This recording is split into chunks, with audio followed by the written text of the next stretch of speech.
let's start with this question. You say in the book, or it's maybe even on the back cover, do you want to make a difference? Does the work you're doing matter? Do you want to have an impact? So these are start out by telling us what impact means. Absolutely. So we're talking specifically about careers of impact, or impact first careers, as we put it in the book. And so impact first careers are careers where you spend a majority of your time trying to make a difference or solve a problem in society, or to reduce suffering, or whatever it may be. So it's not that you can't make money, or that can't be a part of it, but it's that your primary intention is not to increase your own bottom line or your company's bottom line, but actually to solve a problem in society, and to make a difference that way. So we define an impact first career as one where you are spending the majority of your time in that regard. Okay, and you can still put bread on the table. I mean, I Mhm. think there's still some of us who think that it's an either or proposition there too. Either you're not going to make money, or you're going to change the world, or you're going to go for broke on the finance side. But for instance, the growth of the B Corp world. Mhm. I interviewed an expert on B Corps just to get anybody who listens to this podcast Yeah. to understand what a magical world that is becoming. Mhm. Aside from nonprofits, there's this whole other burgeoning. Talk to me about what you see happening. Exactly.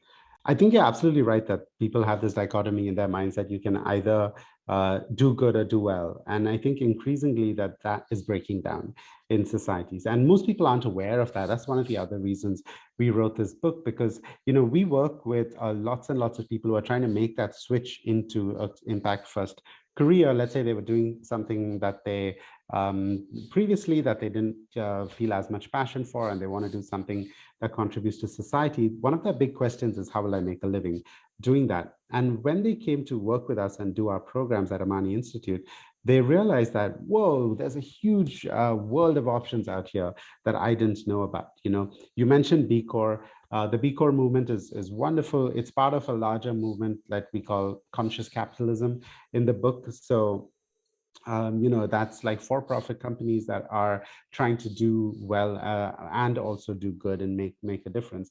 But the range of options is even broader than that. So there's, even within the social impacts space, there's consulting firms.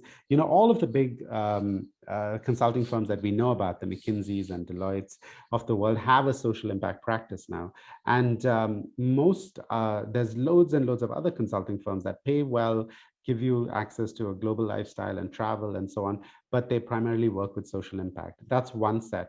On the finance side, there's impact investors and philanthropists who create foundations which need staff, that also are, paid pretty well, and so on. If you work at the UN or the World Bank, you make a pretty good salary that is tax-free. So, you can also then make quite a bit of money that way.